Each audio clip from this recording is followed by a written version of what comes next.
سبح اسم ربك الأعلى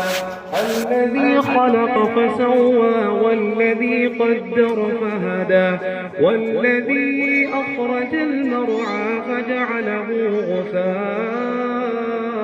أحوى سنقرئك فلا تنسى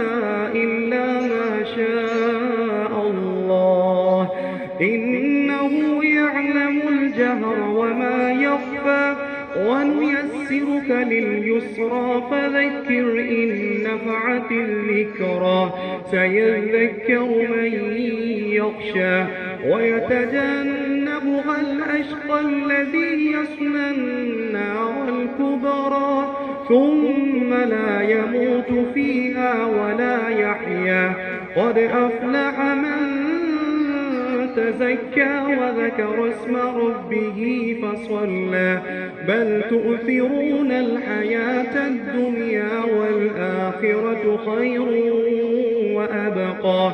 إن هذا لفي الصحف الأولى صحف إبراهيم وموسى